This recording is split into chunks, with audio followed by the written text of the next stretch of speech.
मैं हूँ आपके साथ सिमरन और आप देख रहे हैं पल्स 24 न्यूज। एक नजर डालेंगे 20 बड़ी खबरों पर। दिल्ली में बीजेपी की हुई अहम बैठक। राष्ट्रीय अध्यक्ष जेपी नड्डा ने पार्टी महासचिवों के साथ बैठक की अध्यक्षता की। केंद्रीय गृह मंत्री अमित शाह ने लोकसभा में कहा, दिल्ली में भी कमल खिल गया है और अब आयुष्मान भारत दिल्ली में भी है। अब सिर्फ पश्चिम बंगाल बचा है, चुनाव के बाद वहाँ भी कमल खिलेगा। और मान्यवर, उसकी दवाई का कोई व्यवस्था नहीं था। आज देश के हर गरीब को दिल्ली में भी कमल खिल गया। दिल्ली बाकी था, वहां पर भी आयुष्मान भारत आ गया। मान्यवर, आज देश के हर गरीब को 5 लाख तक का खर्चे का चिंता नहीं करना। सिर्फ बंगाल बचा है दादा। ये चुनाव के बाद वहां पर भी कमल खिलेगा और वहां पर भी आयुष्मान भारत आ जाएगा। मान्यवर, मैं नहीं बोल रहा था ये बुलवाए, मैं तो सीधा विषय पर जा रहा। कन्नौज में सपा अध्यक्ष अखिलेश यादव का बीजेपी पर निशाना। कहा, बीजेपी दुर्गंध पसंद करती है, इसलिए गौशाला बना रही है। हम सुगंध पसंद कर रहे थे, इसलिए इत्र पार्क बना रहे थे। उस रास्ते पे चल रहे हैं हम लोग। तो समाजवादी लोग हैं, विकास खुशहाली चाहते हैं। कन्नौज में रहकर के हम लोगों ने भाईचारे की सुगंध दी है। ये जो भारतीय जनता पार्टी के लोग हैं, इनकी नफरत की दुर्गंध है। मैं तो कन्नौज के सुगंध वाले लोगों से कहूंगा, ये भारतीय जनता पार्टी की दुर्गंध को हटाएं।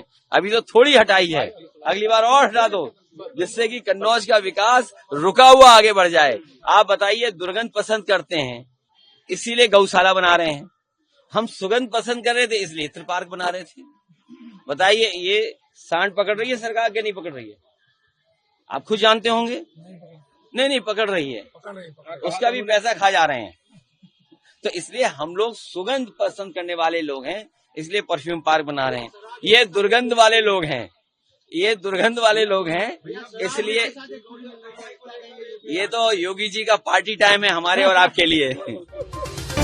दिल्ली में आजाद समाज पार्टी के अध्यक्ष चंद्रशेखर आजाद का बयान। कहा, समाजवादी पार्टी अध्यक्ष अखिलेश यादव के बयान पर किया पलटवार। ये उनका अपना बयान है। हमें संविधान पसंद है और संविधान पूरी तरह से लागू हो, उसी के लिए हम प्रयास कर रहे हैं। तो ये उनका अपना बयान है, मैं इस पर क्या कह सकता हूँ। किसी को क्या पसंद है, किसी को कुछ और पसंद है। हमें संविधान पसंद है और संविधान जो है पूर्ण रूप से लागू, उसी के लिए हम लोग कोशिश करते हैं। दिल्ली में बीजेपी सांसद दिनेश शर्मा का बयान। अखिलेश यादव के बयान पर किया पलटवार। कहा, इत्र पार्क बनाने के साथ साथ इत्र का घोटाला भी हो चुका है। और इत्र पार्क बनाने के साथ साथ इत्र का घोटाला भी हो चुका है। लेकिन मुझे इतना ही कहना है कि गौशाला बनाने में तो लोग साधुवाद देते हैं। मुझे अपना याद है, मैंने लखनऊ में कान्हा ओपन प्रोजेक्ट बनाया था और उसके बाद आदरणीय मुलायम सिंह जी मुख्यमंत्री बने थे।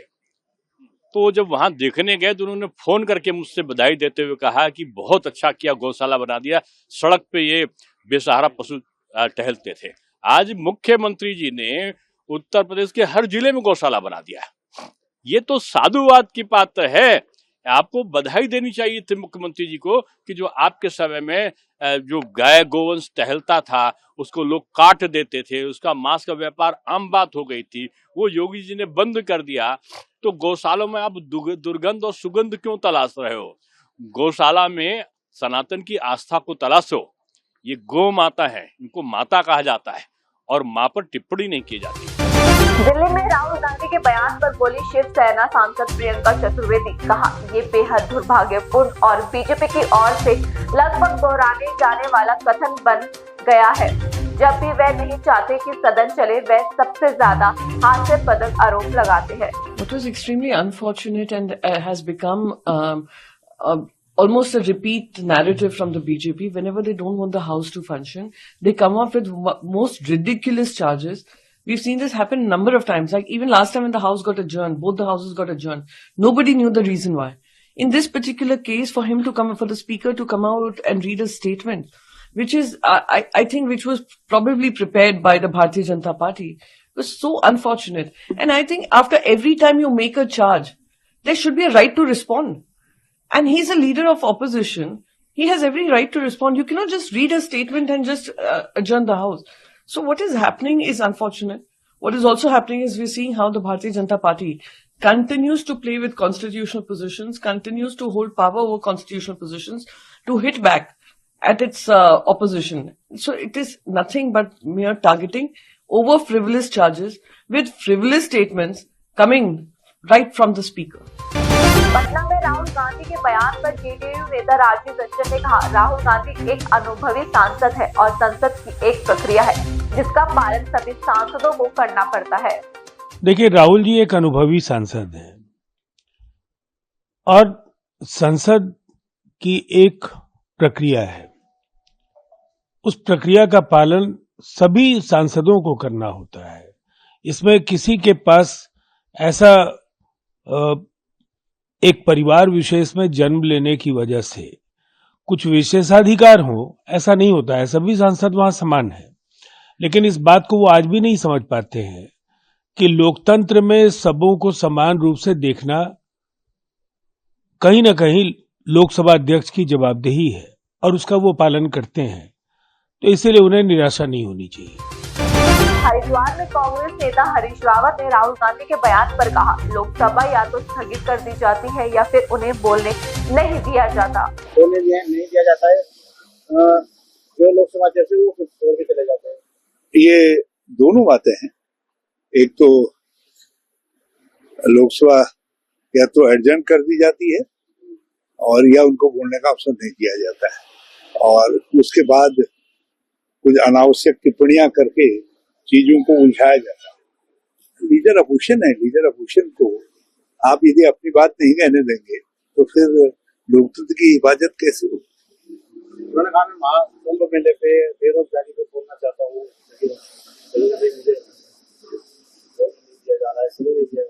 यदि लीडर अपोजिशन को नहीं बोलने दिया जाएगा तो जनता के हितों की रक्षा कैसे होगी, ये बड़ा सवाल है।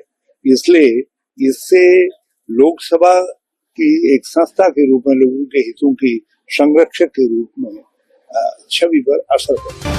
दिल्ली में समाजवादी पार्टी सांसद डिम्पल यादव का बयान, सपा सांसद रामजीलाल सुमन के आवास के बाहर तोड़फोड़ और पथराव पर बोली डिम्पल यादव। कहा, अगर हम उत्तर प्रदेश की स्थिति देखें, जहां सड़कों पर बम फट रहे हैं, जहां महिलाएं सुरक्षित नहीं है।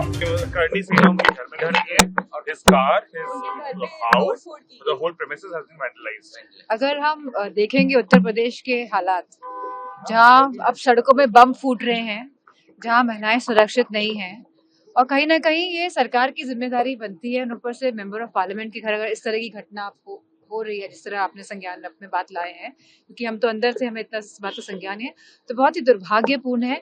और आप ये क्या संदेश देना चाहते हैं हमारी सोसाइटी को, और इससे जो यंगर जनरेशन है वो क्या सीखेंगे, किस तरह का उपद्रव जो मचाया जा रहा है पूरे उत्तर प्रदेश में। मैं समझती हूँ सरकार को उस पर स्ट्रिक्ट एक्शन लेना चाहिए, और अगर कोई लोग संपर्क भी करते हैं शासन और प्रशासन से, तो ये शासन प्रशासन वाले समय पर नहीं पहुंचते हैं, जानबूझ के नहीं पहुंचते हैं, और कहीं ना कहीं ये सरकार द्वारा कराई हुई पूरी हरकत है। झारखंड के रांची में बीजेपी नेता अनिल टाइगर की हत्या, पुलिस ने आरोपी को मुठभेड़ के बाद किया गिरफ्तार। बीजेपी कार्यकर्ताओं ने रोष जताते हुए किया प्रदर्शन। मेरठ हत्याकांड पर बागेश्वर धाम प्रमुख वीरेंद्र कृष्ण शास्त्री ने कहा, मेरठ का मामला बहुत ही दयनीय और दुर्भाग्यपूर्ण है। कहा, ये संस्कारों की कमी है। अभी वर्तमान में भारत में नीला ड्रम बहुत फेमस है, बहुत वायरल है, बहुत से पति सदमे में है नीले ड्रम को लेकर। भगवान की कृपा है, हमारी तो शादी नहीं हुई है, लेकिन ये अरे उत्तर तो सुन ले नटखटा। नीला ड्रम अभी जो है बहुत वायरल है भाई साहब। मेरठ का ये जो कांड हुआ, निश्चित रूप से ये बहुत ही निंदनीय है और दुर्भाग्यपूर्ण है। वर्तमान समाज में घटते हुए परिवार की व्यवस्था, पाश्चात्य संस्कृति का आगमन और लव के चक्कर में विवाहित पुरुष अथवा स्त्री पड़े हुए परिवारों को तलाक व परिवारों को मिटाने की साजिशों को पूर्ण कर रहे हैं। तो हम यही चाहते हैं कि अपने जीवन काल में एक ही एंट्री होनी चाहिए, और ये संस्कारों की कमी है। जिनकी भी बेटी या जिनका भी बेटा इस प्रकार का कृत्य कर रहा है, उनके पालन पोषण की कमी है। इसलिए संस्कारवान परिवार बनाने के लिए प्रत्येक भारतीयों को रामचरितमानस का आधार लेना आवश्यक है। हरियाणा के पूर्व सीएम भूपेंद्र सिंह हुड्डा का बयान, कहा अवैध ट्रैवल एजेंटों से निपटने के लिए एक विधेयक पारित किया गया है और हमने कुछ सुझाव भी दिए हैं और हमें आश्वासन दिया गया है कि विधेयक में संशोधन पेश किए जाएंगे। शिमला में सीएम सुखविंदर सिंह सुक्खू का बयान, राज्य के बजट पर बोले सीएम सुक्खू, कहा ग्रामीण अर्थव्यवस्था को मजबूत करने के लिए तीसरा बजट पेश किया गया। तीसरा बजट जो है वो ग्रामीण अर्थव्यवस्था को मजबूत करने के लिए प्रस्तुत किया गया। किसान के हाथ में सीधा पैसा कैसे पहुंचे, किसान की आय में बढ़ोतरी कैसे हो, बागवान के हाथ में सीधा पैसा कैसे पहुंचे, बागवान की आय में बढ़ोतरी कैसे हो, इस दृष्टि से हिमाचल प्रदेश की संपदा से एक भाग इस ग्रामीण अर्थव्यवस्था पर खर्च किया गया।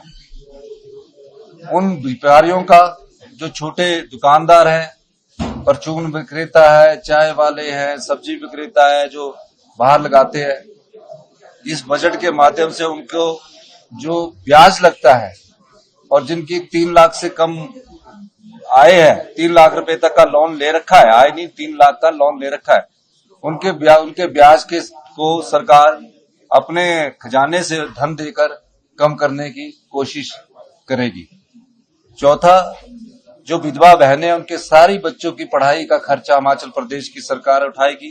इस बजट में वो भी प्रावधान किया गया है। दिल्ली में नेता प्रतिपक्ष आतिशी का बीजेपी पर हमला, कहा दिल्ली में लगातार बिगड़ती जा रही कानून व्यवस्था, आज दिल्ली में कानून व्यवस्था बद से बदतर हो रही।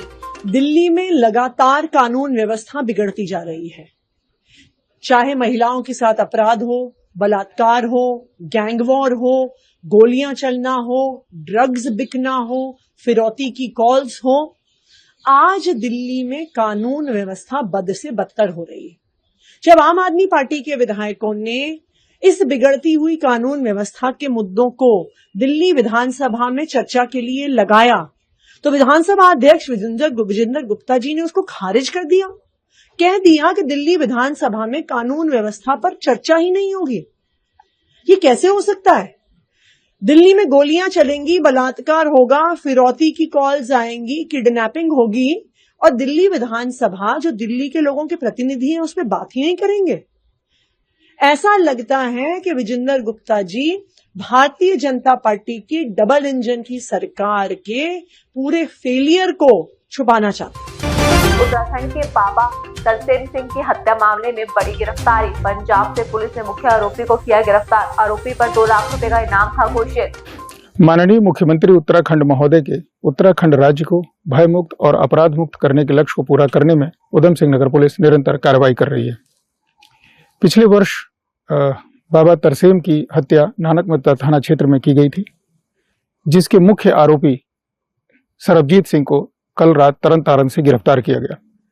सरबजीत सिंह पर 2 लाख रुपए का इनाम था और इसकी सूचना पुलिस को बहुत दिनों से प्राप्त हो रही थी, लेकिन ये समय समय पर अपना स्थान बदलता रहता था, जिसके कारण से इसका पकड़ा जाना मुश्किल हो रहा था। कुछ दिन पूर्व मेरे द्वारा नानकमत्ता थानाध्यक्ष के नेतृत्व में एक टीम बनाई गई, जिसमें कुल 12 लोग थे, और कल रात को सरबजीत को तरन तारण क्षेत्र से गिरफ्तार किया गया।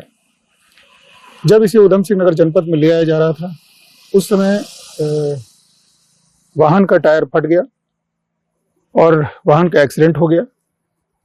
सरबजीत के द्वारा सब इंस्पेक्टर संजय कुमार से पिस्टल छीनकर भागने का प्रयास किया गया।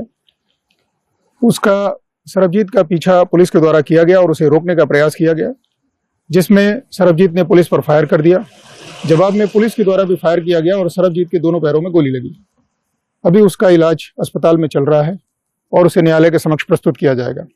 इस पूरे मुठभेड़ में पुलिस के एक जवान शुभम सैनी को भी कंधे में गोली लगी है। स्वयं थानाध्यक्ष को सर पे चोट लगी है एक्सीडेंट के कारण से, और एक धनराज कांस्टेबल है, उसे भी चोट आई है।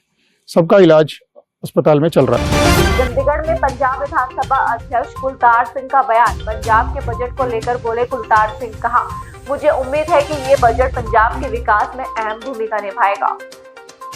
देखिए, हमारे पंजाब के वित्त मंत्री श्रीमान हरपाल सिंह चीमा जी ने जो उनकी ड्यूटी है, जो उनका दायित्व है, जो पंजाब का बजट साल 25-26 के लिए जो आज पेश करना था, वो उन्होंने बहुत अच्छे से पेश किया।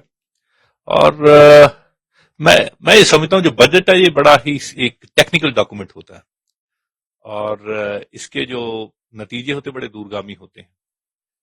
ये बजट ही है जिससे हमारे 3 करोड़ पंजाबियों पर, उनकी जिंदगी पर, उनके कामकाज पर असर सीधा पड़ता है। आने वाली जो पीढ़ियां हैं वो भी मुतासिर होती हैं। इसको मेरा ये मानना है कि उन्होंने बड़ी मेहनत के साथ तैयार किया है और I wish this will go a long way for the development of Punjab. मैं हमारे वित्त मंत्री सरदार हरपाल सिंह चीमा जी को बहुत बहुत बधाई। दिल्ली में केंद्रीय मंत्री गजेंद्र सिंह शेखावत का बयान, कहा राजस्थान संस्कृति और विविधताओं से भरा हुआ प्रदेश है, ये अपनी स्थापना का उत्सव मना रहा है। राजस्थान उत्सव का आगाज हुआ है। राजस्थान की कला संस्कृति किस तरह से आगे पूरे भारतवर्ष में पहुंच रही है? देखिए, राजस्थान जो सांस्कृतिक धानी धरती है और विविधताओं से भरा हुआ प्रदेश है,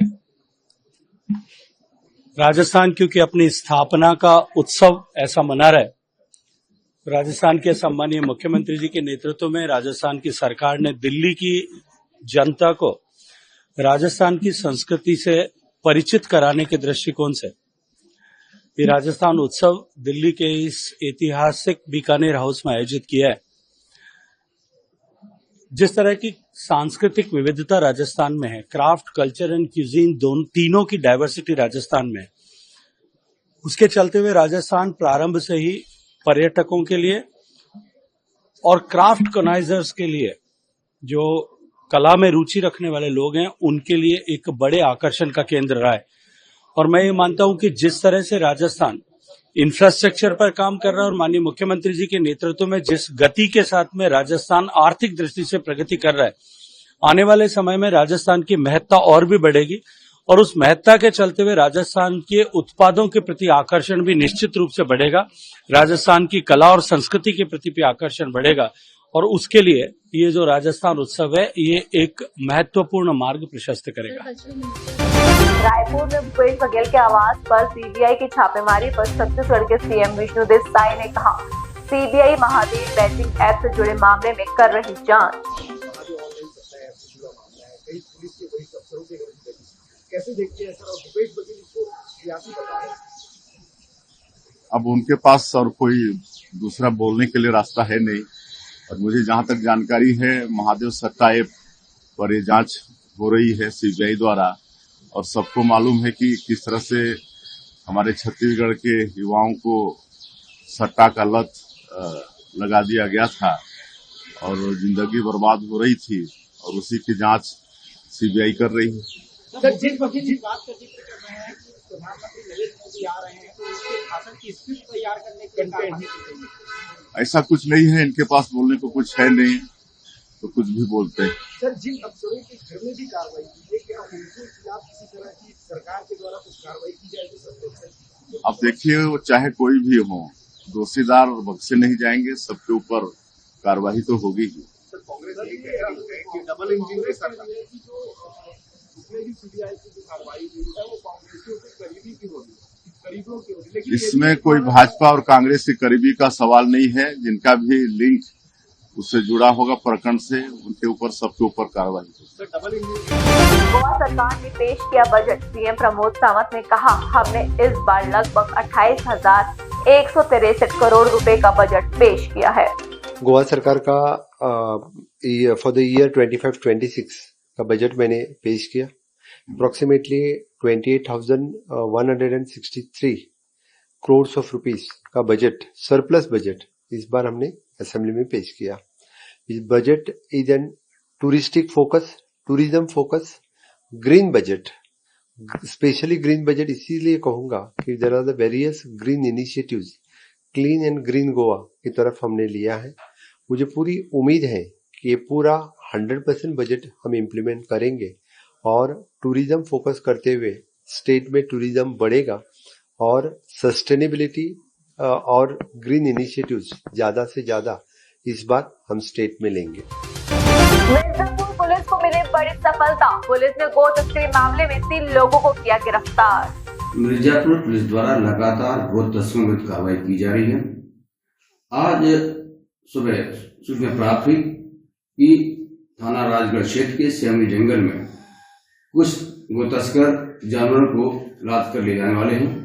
इस सूचना पर थाना अलरहाट व राजगढ़ पुलिस द्वारा श्यामली जंगल में गो तस्करों को घेरा गया। इस दौरान गो तस्करों द्वारा पुलिस पर हमला किया गया, फायरिंग की गई। पुलिस द्वारा जवाबी कार्रवाई में 3 गो तस्करों को गिरफ्तार किया गया है। एक अभियुक्त सलीम कुरैशी को दाहिने पैर में गोली लगी है। तब गो तस्करों के कब्जे से 15 गोवंश, एक पिकअप व अवैध अस्त्र बरामद किए गए हैं। घायल बदमाश सलीम को CHC राजगढ़ ले जाया गया है, जहां उसका इलाज चल रहा है। इसकी समाधान बताई जा रही है। मौके पर शांति व्यवस्था बनी हुई, अग्रिम कार्रवाई की जा रही है। फिलहाल के लिए आप मुझे दीजिए इजाजत और बाकी की तमाम खबरों के लिए बने रहिए पर्स 24 न्यूज के साथ। नमस्कार।